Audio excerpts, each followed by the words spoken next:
Welcome to another Confluence podcast. I'm Randall Stevens, and as usual, Evan Troxel and I are going to have a great conversation with Phil Miller from Chaos Group. I'm going to let you give more in depth of your resume and background, but Phil's been around the world of 3D and technology in the AEC business for many years. Actually, I was kind of surprised. Phil and I kind of officially, I think, just met a couple of years ago, and I was like really surprised given the pedigree and history that we had never met before. But many years working with Autodesk and products there, and now with Chaos Group, and then Phil also came out this fall for our Confluence event here in Lexington. So appreciate you coming and participating and presenting there. So welcome to the podcast. Our goal here is that we're going to get to reach a much broader audience with this conversation. So why don't we just kick it off, Phil? Just give us a little bit of your background and we'll go from there. Oh, sure. No problem. So in my past lives, I started off actually as an architect, registered architect, processing design, really got into visualizing it when the first 3D software started coming out. I was doing it just to relieve myself of having to do perspectives back then. Just finding the vanishing point was a good right. Start.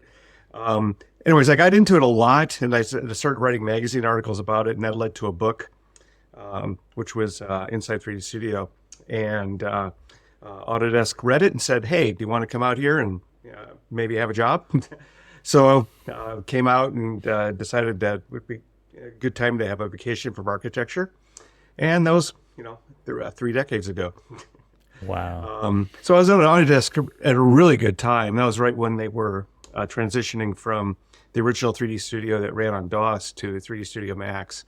And I got to be on the ground floor of that product as it was being developed. And then I was under my wing for the next 5 releases.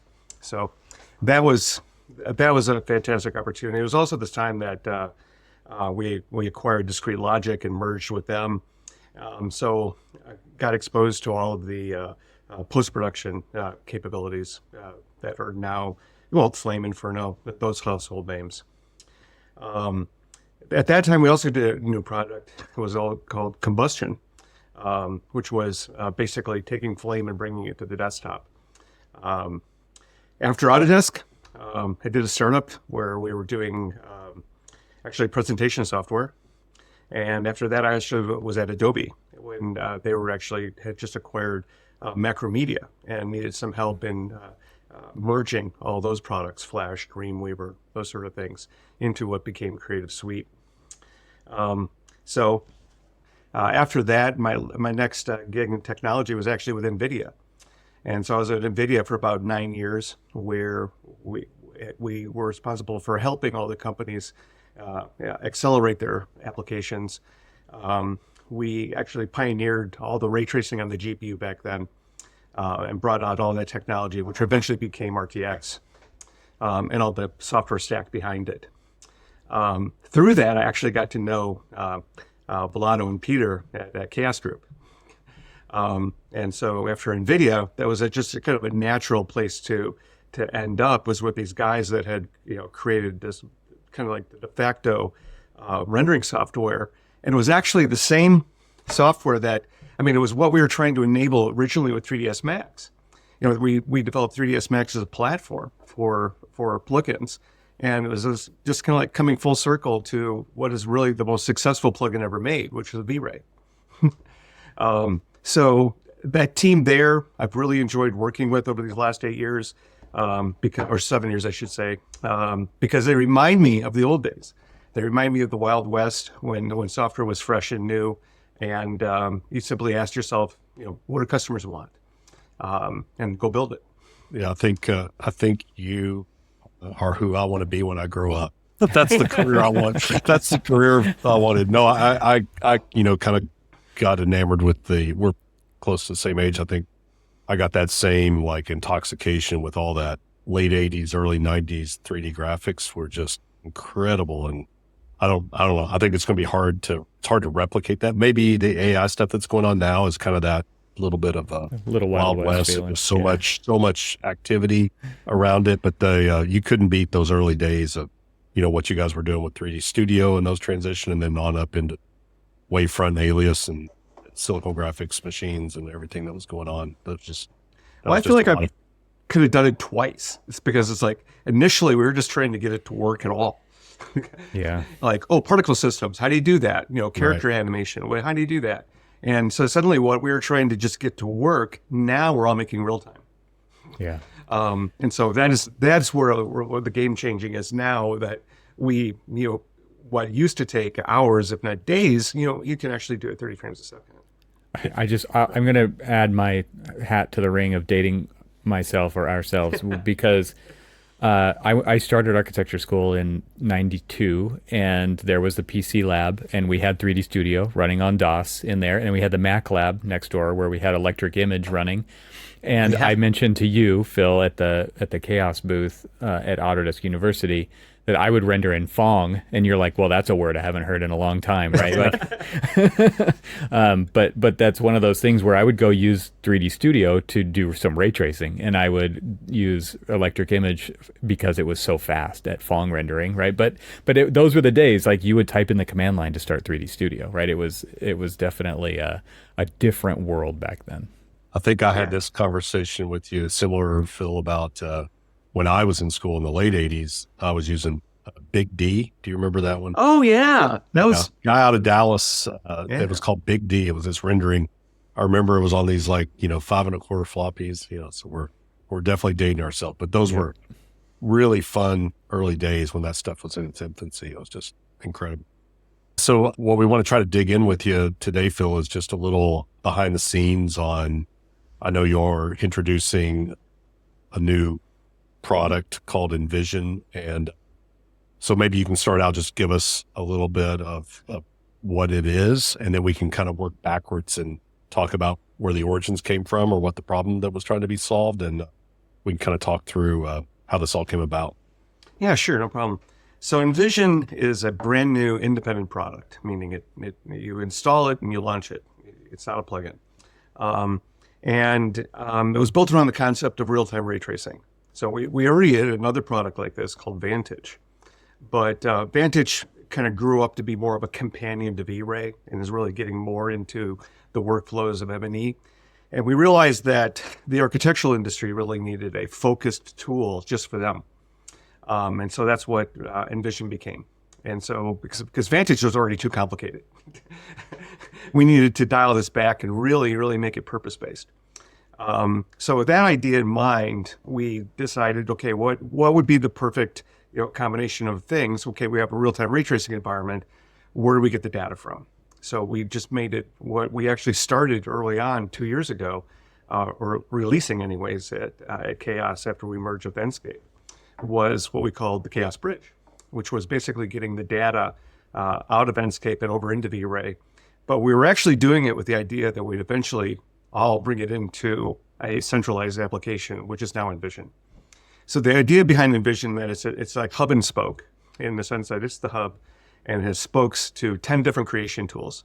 So wherever you find Enscape or V-Ray, you can then take whatever you left off, bring it all into Envision render ready and start assembling it. So, and it's hard, it's really an assembly tool. You're bringing in data elsewhere. That could also be assets, like we have Chaos Cosmos. You can start adding models. You can bring in your own models. But then also you can start, cloning and scattering them and arraying them, bringing in animated people and everything else to, build up your scene very, very quickly. You don't do any mesh editing. There are plenty of great modeling tools out there. No need to reinvent that wheel. So we also built it on the idea that everything was going to iterate. What I hated the most as a designer was having to start over. Like you would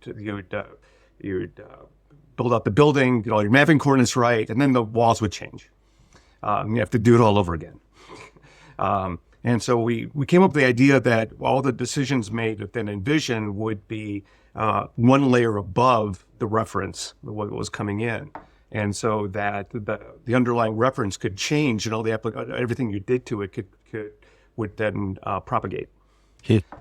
So it's a very powerful assembly tool in that regard. It's designed with the idea that things are going to change. Yeah, as you were saying that, Phil, it reminded me, and you'll remember what the terminology was, but in those early DOS days of 3D Studio, the modeler was actually different than the scene wherever you, do you remember Oh my that? God. It wasn't combined, right? So when Yeah, you were saying that, I was thinking it's like, yeah, you model over here, but then that comes into a, kind of common scene. So, Yeah, that was 3D Studio was originally had 5 different modules. It had yes, the shaper, it was different. had the shaper, the lofter, the modeler, Right, the yeah. keyframer, the material editor. That's right. And originally, that was because it had to fit within the original amount of memory. Yeah. Each one was sitting in its own memory bucket, and then they were able to break through that with more RAM. But No one will that's ever original. need more than 640K. Never. What would you do with it? So give an example, Phil, just so that everybody, or if you want to share your screen, you're welcome to show something. Oh, I don't we have can anything here yet.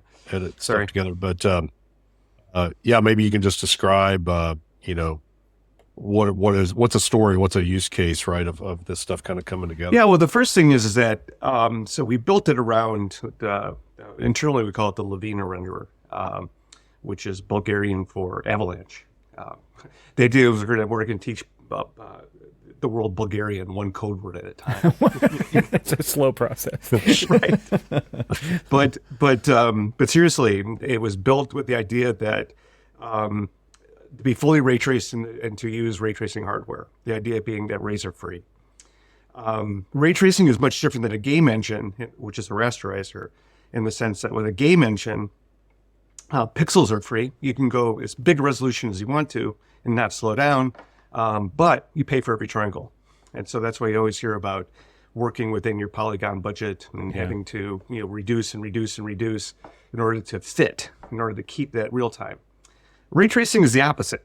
In ray tracing, you pay for every pixel that you're rendering. So as the rendering gets bigger, it gets slower, but polygons are free. So now you can it'll just eat polygons and with no performance loss. So we were planning early on, like when we started this renderer about 6 years ago, that that ray tracing hardware would be there, rays would be free, and that we would hit a tipping point where for a given resolution that you like, say full HD, it will now be real time. And at that point, you can just make as big of a model as you want. It doesn't matter. It'll stay real time. And so we hit that tipping point a couple of years ago. And so now even on commodity hardware, when you buy a laptop, it is ready to go with full-time ray tracing at HD resolution, which is really revolutionary. It's kind of like when games went real-time 3D many years ago. It just like the world wasn't the same. That's kind of what we have now with ray tracing. So what type of environment is it? Well, the first idea is that you're fully immersive, as big as possible, fully ray traced all the time, meaning you have a high level of quality. And we don't have to cheat. We don't have to bake. We don't have to, we can just have the real lighting. We can bounce the light. We don't have to reduce the geometry. We can take the original complexity in no matter how badly it was modeled. And by the way, by bad, I mean that you've got overlapping geometry. Yeah, coplanar stuff. All stuff that is messy and not supposed to be there. We don't care. We'll just keep rendering it. And so the time to get into this environment is super fast. One export from the creation tool, and you're immediately into the ray tracing. And they just keep assembling. And because it doesn't care about size, the files can get really big without in ways that the creation tools can never handle it. Mm-hmm. And that's what's fun.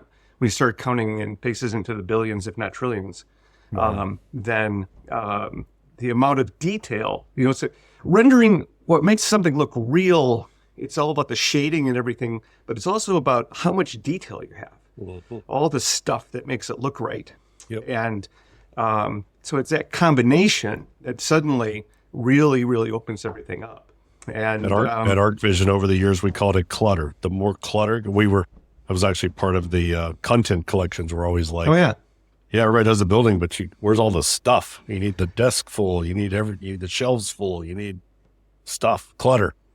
Yeah. Oh yeah. In fact, we used to do these real and rendered comparisons at NVIDIA. Can you tell which is a photograph?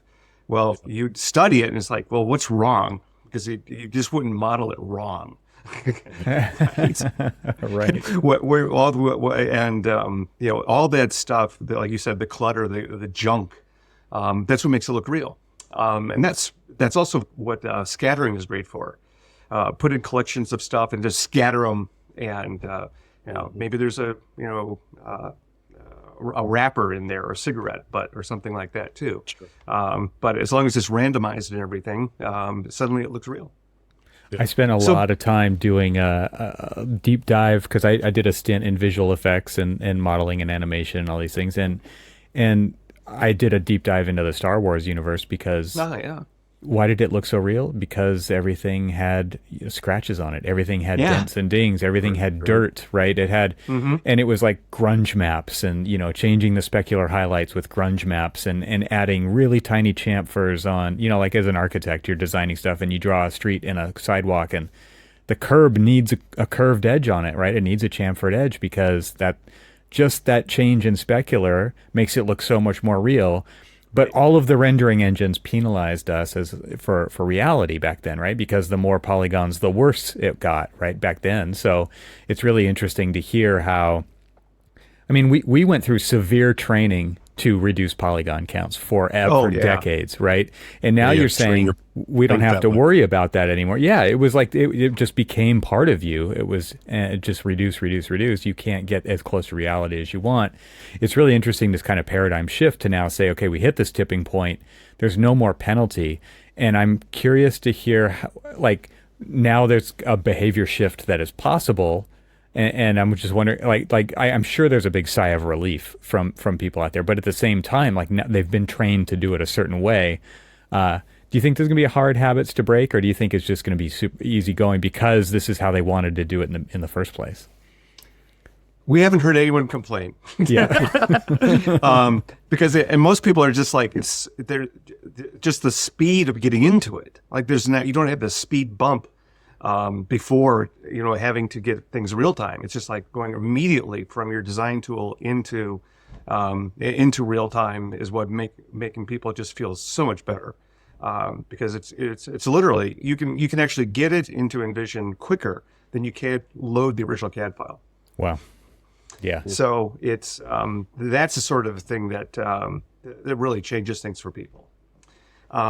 So anyways, the other thing that happens in Envision, so we really wanted to try to, first of all, had to be an animation tool. Because unlike Vantage, which we had before, which plugged into the DCC tools, digital content creation, those are basically that's an animation tool, like Max, Cinema 4D, Maya, so on. Wherever you animate is where you're going to render. Whoever owns the animation owns the final render. Yep. Softimage taught us that a long time ago. Fine, model an alias. You're gonna end up rendering here. Mm-hmm. And so with that in mind, Vantage had already all the animation was going to be done in Max and Maya. Why try to add animation to Vantage? With Envision was the opposite. The CAD tools had no concept of time.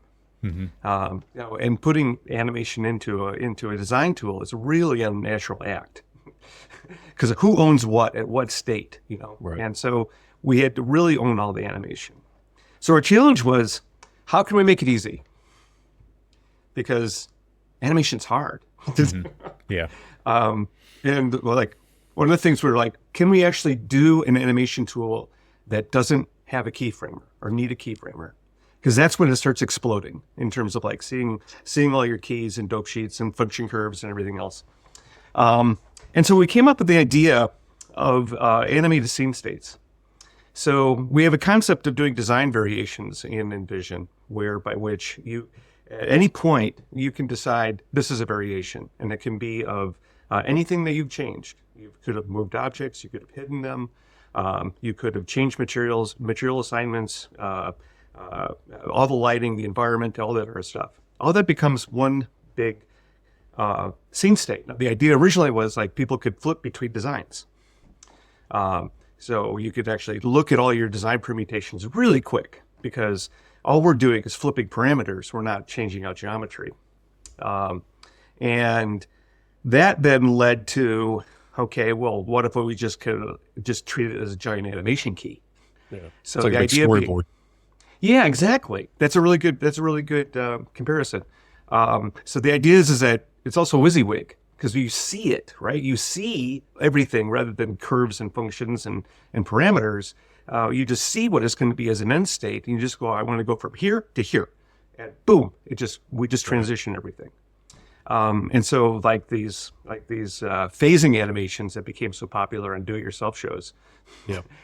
Well, now suddenly became super easy to do because you just move everything up and then move them down and boom, and everything gets animated very, very quickly. And is there a style of animation then for those transitions? Because like I've always wondered when I watch those shows, it's like, okay, how did sometimes they'll flip up into place or yeah. So we got inspired by that too, and we're putting in what are called basically phasing controllers to allow people to allow them to come in and be more playful. Right. Like they could come and bounce and wobble or spin in place, all that other place. Mm-hmm. And so you want to automate that. You want and give people the ability to look like a Disney animator without really knowing anything about it. So that became super powerful, both from viewing designs and then suddenly becoming a way to animate. Now you can animate other ways too. You can put things on paths. There will eventually be behaviors where you walk up and you'll click on door opens and so on. But in the meantime, we have this really powerful way of doing animation that people are finding very intuitive. When I asked one of our people for Autodesk University to do a phasing animation, he'd never thought about it before, and he had it done in 10 minutes. Which normally that would be an afternoon. Right. Oh, for sure. Yeah. It was just obvious to him how it might work. So the other thing is we tried to be very, very purpose-based. So we wanted to focus on just what a designer needed without making it general. So 3ds Max, which I originally did, it's incredibly general. There are no rules. You can do whatever you want anytime you want. Well, it also makes it hard because you don't know what to do. Yeah. Yep. Sky's the limit. Yeah. Yeah. You're like, where do I start? Where do I end? Am I on the right path? Well, you're defining your path. So we decided to put people on rails and make them really successful or simple things. So my example is you won't be able to bounce a ball down the stairs in Envision very easily. Actually, not at all. But you can have a person walk up the stairs in a couple clicks. So it's kind of like the opposite. Normally that would take an afternoon to have a person walk up the stairs, and now you can have them walk up the stairs very easily. Nice. Yeah, I just talking about the complexity. I'm a big believer in simplicity too, and it is hard, right? The simpler to make it, you either got to constrain it, and then try to simplify it. But back in the 90s, I was teaching in the architecture school and teaching a bunch of computer classes. 3D Studio all through the 90s was the main piece of software. And I started that in the early 90s. And then by I'll just say 2000-ish, I always, in hindsight, because I've told this story before, it's like, I don't know if it was me or the software. I'll say it was the software, but I found that it was taking me longer and longer to get the students up to the point where they could just do anything.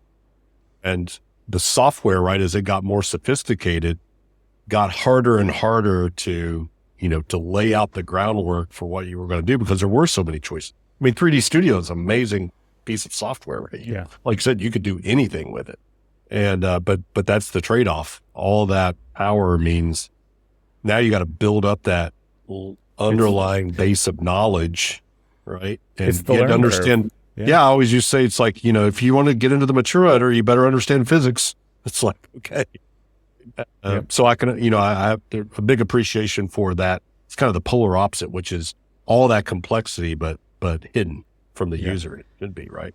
Yeah, exactly. No, one of the hardest things to do when making software is to make it easy. It's inversely. I like to think that it's probably heard somebody say this. It's like the simpler it is in the front, usually the more complex it is in the back. Yeah, like inversely proportional. And you know it when you're developing things. It's like it's really hard to make things simple. Yeah. And we had a real challenge here because we were trying to make Envision the real partner for Enscape. And Enscape had done a great job at being super simple. Yeah. And so we didn't want to spoil that. Now, we don't know if it's going to be the same person, but we wanted to make sure that it was the same project was going to come over into Envision. We wanted to make sure it could start where you left off. So right from the beginning, we had to become experts on the Enscape material model because we were kind of merging that material model with that of V-Rays. And the idea being that it's going to look exactly like you were editing it in Enscape, but now you have the option to promote it. You have the option to take it farther. But you still can have the basics there whenever you want. That's just one example of what we're trying to do the transition, because the renderer within Envision is different than Enscape's. Enscape's is very clever. It's a hybrid renderer. It's both rasterizer and ray tracer. So it's trying to give quality and maximum speed at the same time. But it's more limited. It doesn't do as much. And so the Vantage, or I should say the Lavina renderer that Envision uses, is trying to parallel V-Ray more and more. And so in doing so, it's getting a lot of capabilities. And then the trick was, don't expose it all at once, because suddenly it looks like the cockpit of a 747. Right. Overwhelming. Yeah. You just want to have it one little piece at a time. And so that's what we kind of learned when we were putting this all together. So, Phil, you said this is a couple of years in the making. Can you kind of walk us through how does that start? How does the idea or the spark for what became Envision? Can you backtrack and tell that story? And then what does the team look like? Like, was that you there at the beginning? Did that come from somewhere else? And then how does that end up evolving into ultimately become a product like Envision today? Sure. Every product has its own pedigree or genesis. This one is a little bit more interesting because it really involved a lot of different places within Chaos. So once we merged so to begin with, to take people back a little bit, when we were just Chaos Group, or Chaos actually, the V-Ray company, so to speak, we were always focused on photorealism. And we had just started off with this real-time ray tracing. It wasn't the same level of interactivity or full solution that Enscape had. So in Enscape, we merged with that, had the other side of the equation. We were kind of like bookends in the sense of like real-time design exploration with Enscape, and then you've got complete photorealism, however you want to take it, with V-Ray or Corona. But we realized that there was this big middle. When we were doing a lot of the competitive analysis and everything and doing the merger of the two companies, we happily realized there was no overlap between Enscape and V-Ray. None. Like, they don't compete with each other at all. That was great, and we could have a transition. But what we found out was that there was this middle group that were using dedicated presentation tools based on game engines that were actually avoiding the need to go to an animation tool because they were enough, So, and we realized that this big middle was solving an important need, and we didn't have a solution for it. And we felt that we could do it better by having a continuum, not just a point solution, but rather going all the way from real time in the design to this middle solution, and then even over to photorealism or back and forth. And so that's what we call the Chaos ecosystem. So when we started doing this product, it was actually pretty far reaching in the sense that we started looking at how all the data was exchanged. What are the workflows?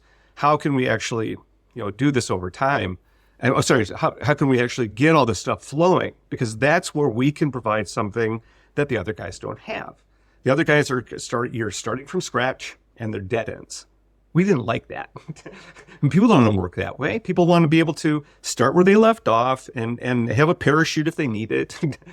They want to have people to contribute from the tools they want to use, bring them in and it all just works. And so that was the overall goal for why we needed this independent, like a hub and spoke, as I said originally. So now how do you build it? So and we that, had, just before you get into that, Yeah. was that being that scoping, I'll say, of the problem? Was that you leading that, or somebody else on the team, or who does that? it was, so it's a lot of it had actually started in the due diligence when the companies were forming, and then we Right. realized this really basic need, really 3 years ago. Yeah. And so we was on our minds of like, that is something we want to go solve. And you do the classic like build versus buy, Yeah. comparison of like, and what was available to buy in theory, let's say, we didn't like, because it wasn't going to solve this overall workflow thing. It would just be another point solution. And at the same time, we looked at like, so then it's like, okay, you're going to build it. What are you going to build it on?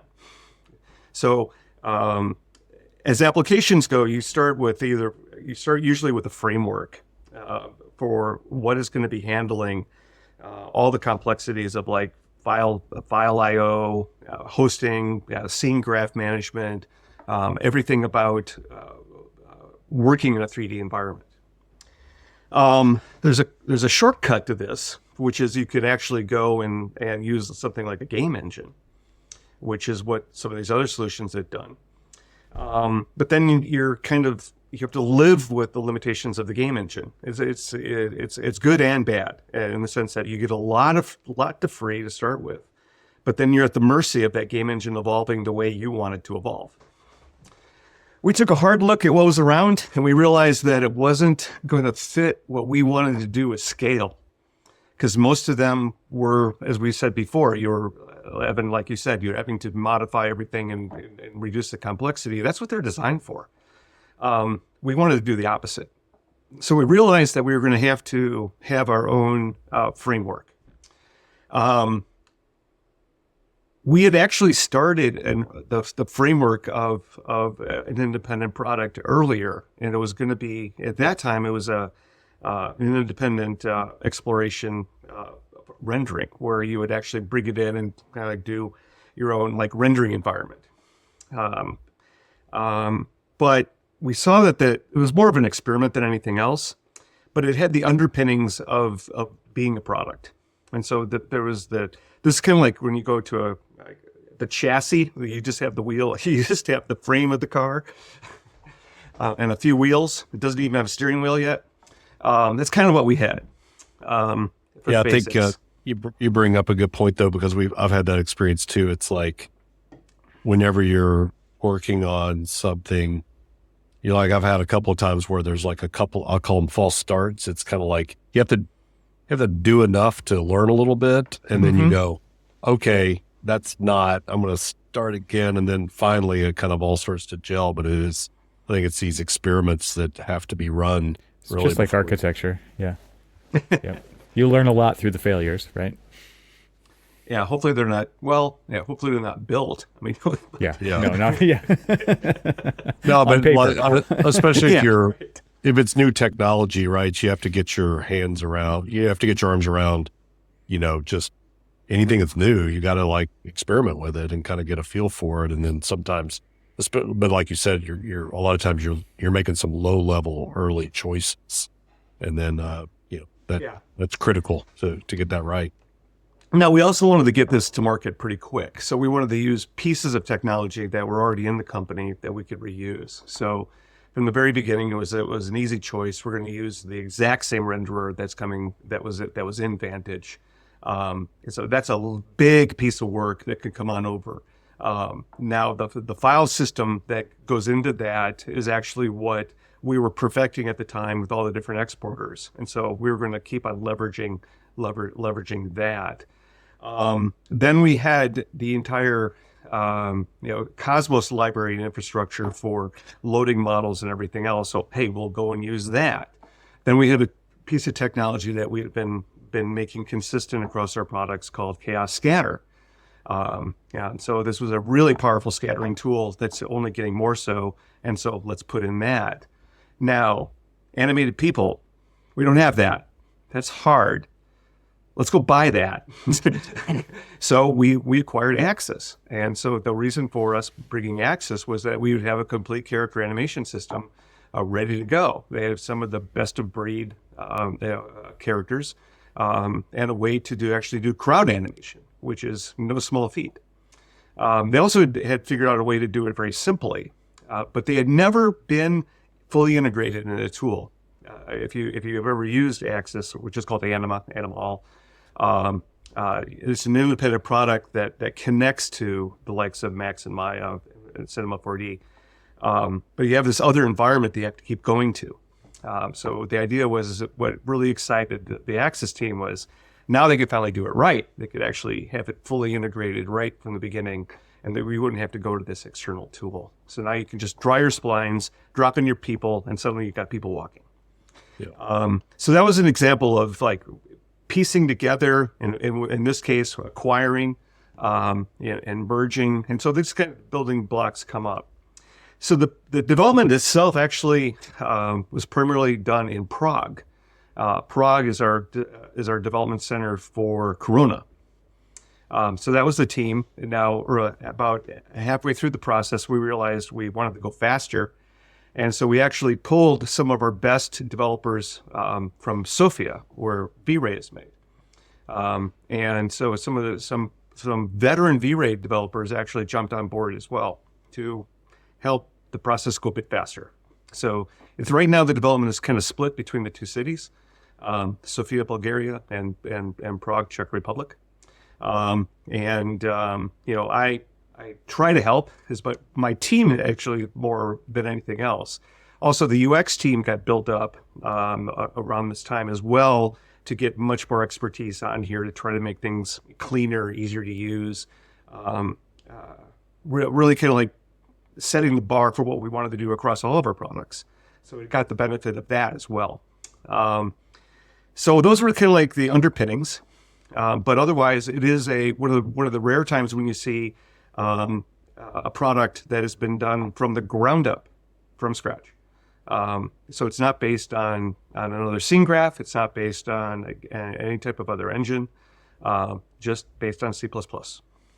Can you speak to just the internal team mindset of pulling people from maybe a product they've been working on for a long time, like V-Ray, for example, and then moving over onto the development of a brand new product, and just kind of what the sense was? Was there excitement? Were they looking forward to working on a new product? Were they feeling distracted from the main thing that they had been working on? Just kind of wondering from like a, like what's the general vibe in the teams as you're developing a new product? Is there a lot of excitement around that? Well, that's a great question to ask. So first of all, let's start with the original team. The original team had been working on this one product, and then we were telling them that we were going to need them to completely refocus on this other problem. As it happened, they had just done some early test cases with their own customers to find out that, wow, people really like that, but they're only going to need one copy. It wasn't going to be that much of a commercial success. That's what we were realizing. And also that the list of things they needed to complete was pretty similar to what we needed to complete on the other side too. So they realized that they should shift gears, that it was still going to be what they had been working on from the chassis standpoint, the foundation, but now the purpose was going to be different. It was going to be much more real time. Reach more people. What's that? Reach more people. Yeah. Right. And it's also, I think anytime you're working on something, it's exciting to think that there's more people that are going to use it. Yeah, well, you're absolutely correct. Now, a couple of these guys had game engine backgrounds. They had done tools for game engines in the past. So getting into a more real-time mentality was also fun for them. So they actually really got into that sort of thing. Now, as we grew the team, like you said, from the other location, the development managers did this very carefully, in the sense that nobody was told to work on it. They were recruited, and so they came over willingly, with the idea being that they could work on something fresh, and if it didn't work out, they could always go back. So in that regard, it was a really big new opportunity for these people. There's been having two different teams in different locations. It has its struggles, but it's all working out. So, can you talk, Phil, about what does it look like? How much do you all diagram, write? Is there a narrative that's written? How formal is the scoping or definition before people actually begin to start writing code? Engineers traditionally always like to just go start writing code, but how much is there? What does that process look like before any code's written? Yeah, so first of all, we had to scope out what we needed the product to do. And so that came down to it. This was actually just intense working sessions over the course of an entire week. We probably worked 80 hours that week, all in Prague. From my side, my key right-hand person on this was Simeon, who was the product manager on Vantage. And before that, he was on V-Ray for Unreal. So his background in real time was superb. And together, we worked closely with the development team early on to really chart out where we wanted this to go, really for the next 5 years, because you need to plot out the ultimate destination to make sure that your in-between steps are on the right track. Yep. And so we did that, and we really identified the big boulders that had to get done early. And there was a lot of architectural work that had to get done. Foundational work to the architecture is how I should say it, which kept the team very busy for the first about half of the year. They were having to reconfigure that what this vehicle was going to do.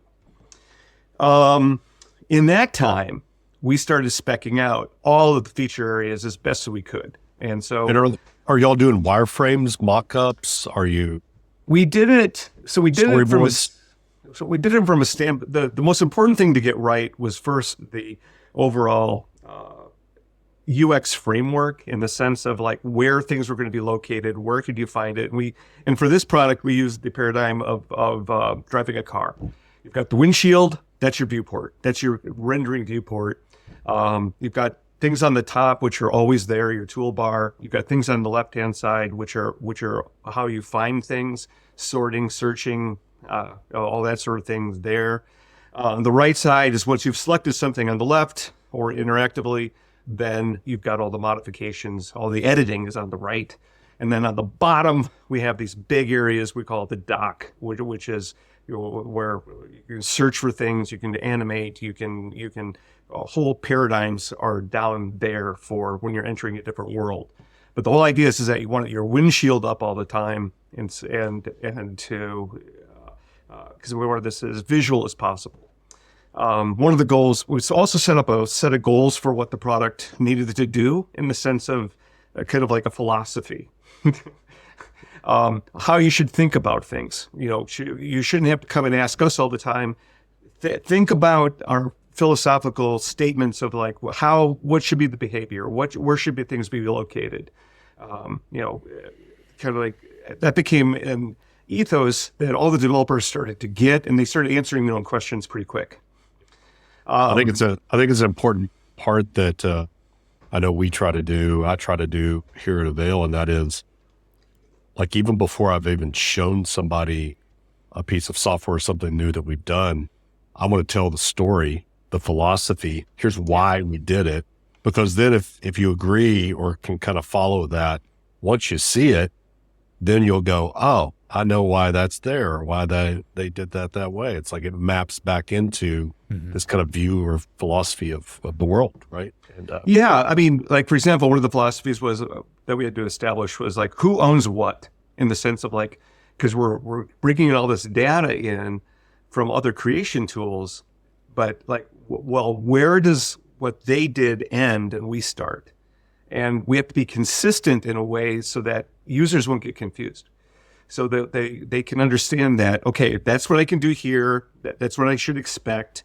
When I modify that, that's what I should expect. That's going to persist. That's not going to persist. That sort of thing. And to do that, we had to get very clear on ownership of like where, by ownership, I mean like who owns the data? Where is it going to change? Where can it be modified? Or is it just an adjustment to it? But so anyways, so that was kind of like the high level philosophy, but then we come back to actually creating user stories. So we use Jira as a development framework for assigning tasks and describing everything. From Jira, they link to mockups for what the UX would look like, what the workflow would be, and so on like that. And so every single area has its own complete user story. Sometimes they get rolled up into larger epics for describing bigger things, but otherwise, my team which was really Simeon, Anna, who actually came over from V-Ray for Revit, and then I helped out when I could. But the three of us, kind of like 2.5 of us, were writing stories constantly for a year.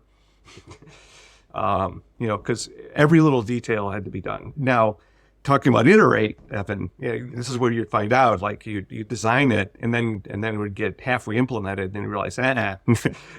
Didn't feel right.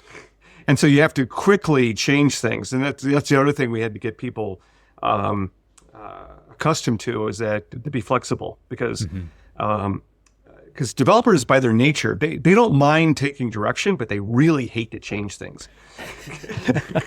It's like a consultant working for an architect, right? It's like you have your structural engineer. It's like, well, the design changed again, and they're like ripping their hair out because they don't want to change anything after they've done it once, where the architect's job is to iterate and to learn through these failures. It's a very similar process that you're describing.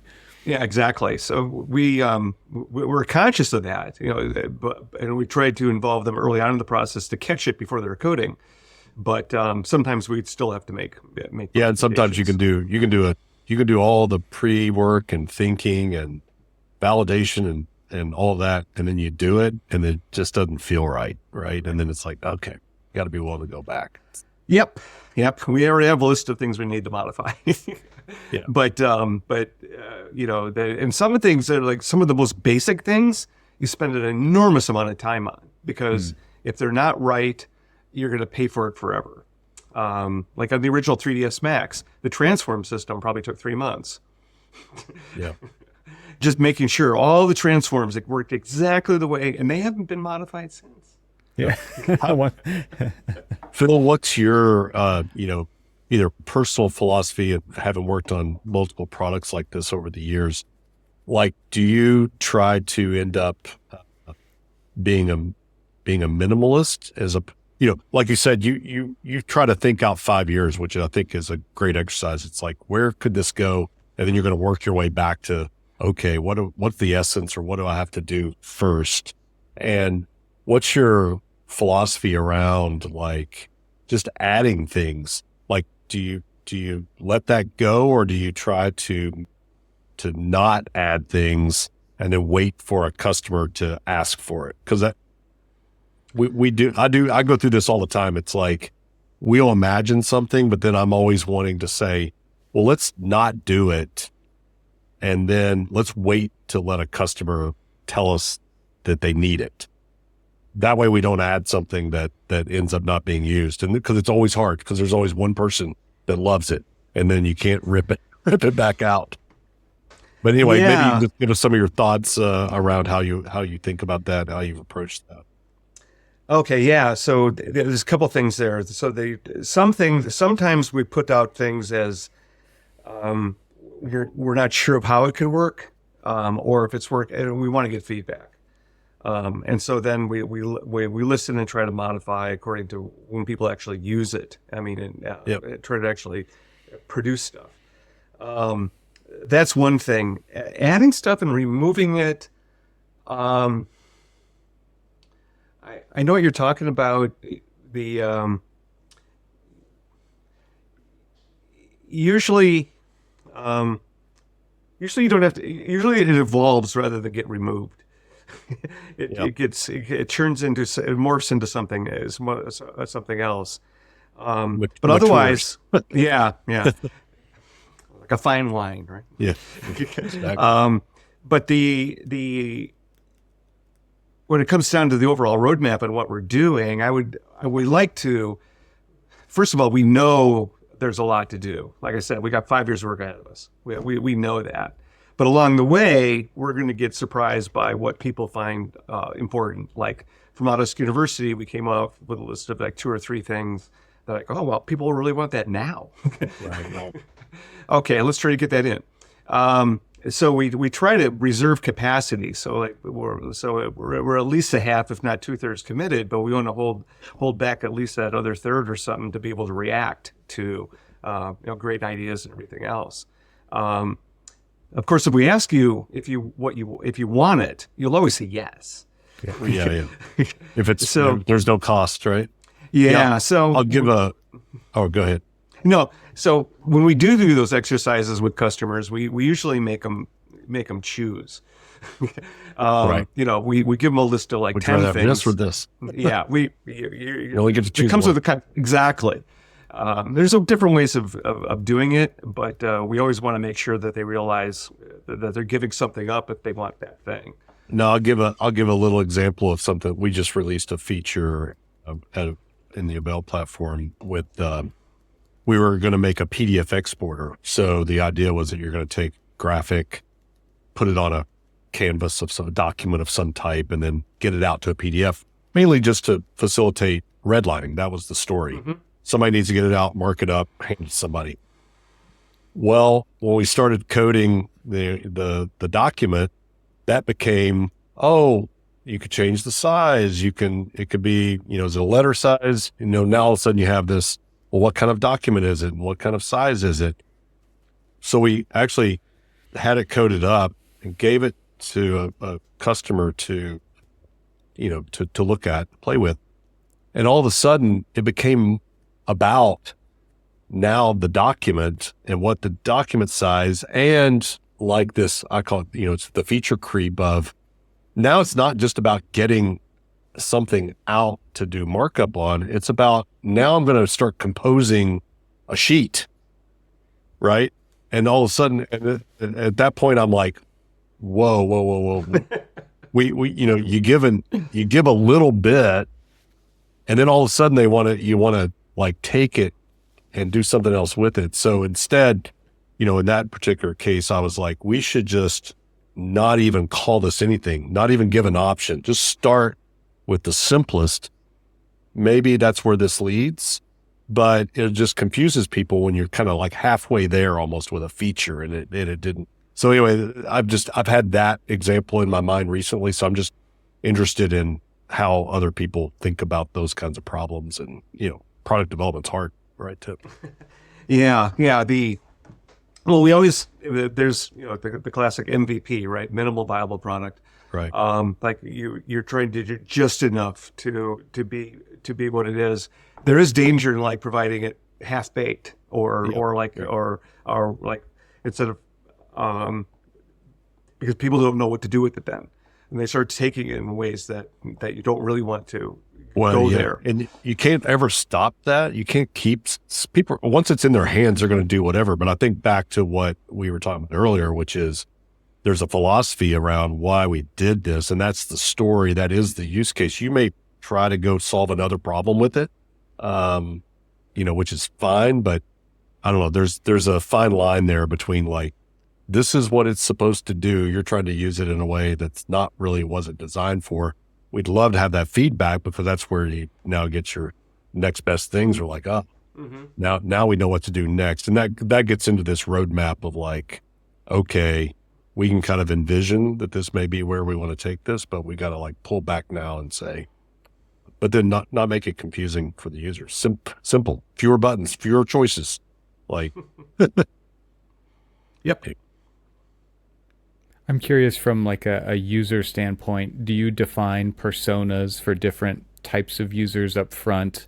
And I'm also curious kind of about the way you see workflows happening with software like this. You've talked plenty about iterative design process of the software, but obviously the architectural visualization and animation is also iterative. Designs are always changing. So when you're defining the end user and where this product fits in your ecosystem, obviously it's a separate thing from Enscape to V-Ray, and it kind of sits in between those two things. And it's a standalone app, so it's no longer plug in for something else. And so you have this hub and spoke. There's a lot of things, moving parts here.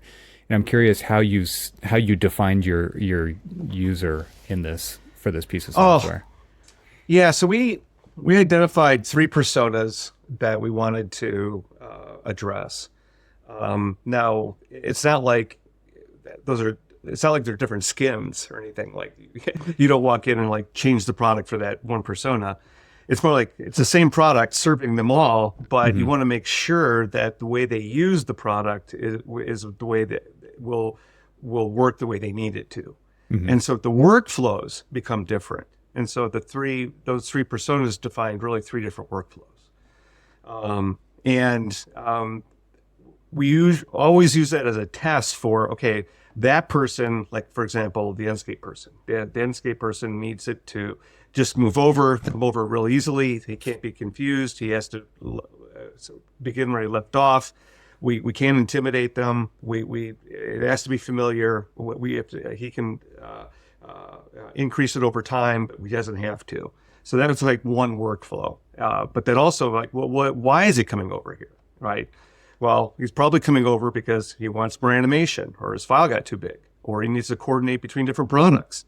All those sort of things. Or maybe he wants to add a lot more architecture than is appropriate to have in the design file. Those are all 4 things that we are really common for that persona to be caring about. And so that's what we want to make sure is all possible.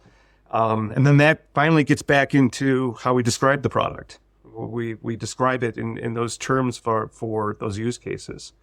So we always talk about it from the standpoint of like the workflow. Is that workflow working?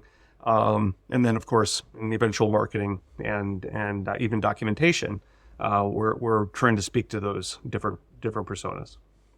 So when you're actually testing this out with those people, are you going through a real architectural workflow process with them where, because this is a standalone app, it sounds to me like you can swap out geometry whenever you want. This kind of sits in a layer separate from the geometry, I think is what you were saying. It's kind of a metadata kind of a analogy in my mind, at least. So if are they actually going through that and able to test that out? And because that to me is what the design process is. Like I remember we had Viz guys, and those Viz guys would complain every single time we wanted to update the model. And it's like, and to me it's normal, and to them it's a headache, right? And so I imagine you're trying to create something that allows for that to happen very easily, since it is separate from the main modeling program, knowing that happens in architecture, but still kind of like taking away the friction in that process. Is that accurate to say? Yeah, it is. I mean, like, for example, the one persona is like, okay, it's the person that was actually doing the design, wanting to take it farther. Yeah. And then it's the other very common situation where he's handing it off to a specialist. And now that specialist needs to suddenly understand that file. And what we wanted to do was minimize how many questions got asked back and forth. So not only did it evolve, but the design intent came over. But design intent, I mean, like all the materials, all the entourage, everything else, came over as it started. But then we needed a ways for that person to be able to communicate back to the person that handed it off. So that became the second persona, which is really kind of like the specialist. That workflow had to happen too. And now suddenly we don't care too much about, we don't have to worry about the complexity for this person, because he's going to be spending a lot of time in that product and knowing it. But he's got this communication and this iteration thing that he has to accommodate, because he doesn't know the file as intimately as the person who made it. So is the architecture of that, Phil, a pull or a push from the host into the hub? It's a push. Yeah, so it's a push. If somebody's doing new work, they've got to push the update to Right, Envision. right. They have to save. I mean, if they're using the same file name, it'll just automatically update. Yeah. But So if you launch Envision, it's going to pull from whatever the source is, as long as it's always the same source. Like a linked file. Got it. Yeah. it's a reference file. Yeah. Okay. Cool.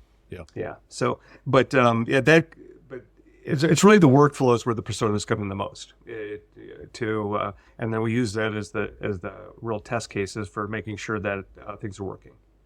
Nice. So is the product out yet, or where are you in the cycle? Well, we're going to start beta next Tuesday. Okay, great.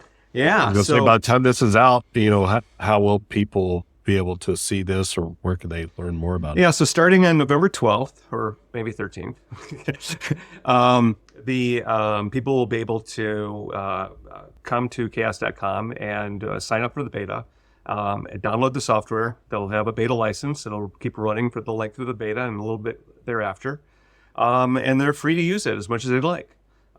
We even produced independent exporters to reach it as well, so that people using SketchUp and Rhino, for example, they don't need to install like V-Ray or Inkscape. They can just be exporting directly from that product.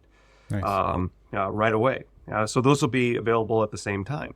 But yeah, it's been exciting. We've been working with customers since probably early summer, but only a handful of them. Sure. And now we're going to let it loose. Rest of the world gets to see it. Well, like I said, you came in for the Confluence event this year. Much appreciated getting to come and share and spend time with that It was a nice group. event. Yeah, it was. I was really glad that you were able to make it. And I don't have the date yet, but we are planning a one-day Confluence event in your backyard. We're going to be in San Francisco sometime in April. So Okay. I'll make sure to keep you in the loop about that. And yeah, we're going to be putting on a one-day event there in the spring. So really looking forward to it. But this has been great. I think it's, the goal of this podcast is to give that behind the scenes kind of look and conversation about how all this is developed. And, I think for the people in the industry, they love being able to hear the tools that they're using every day. It's like getting to hear how they all came about in the backstory. I think it's an important part of understanding, like I said, the philosophy for somebody that now is going to use that tool. If they listen to this story, they'll know a little bit more about why it was developed and the way it was developed. So we appreciate your coming on and sharing with us. It's fun to share. For us, it's like been a secret we've been working on for a couple of years. So it's finally great to be able to share it. Yeah. Great. Well, thanks, Phil. We'll talk to you again soon. Okay. Good talking with you, Randall, Evan.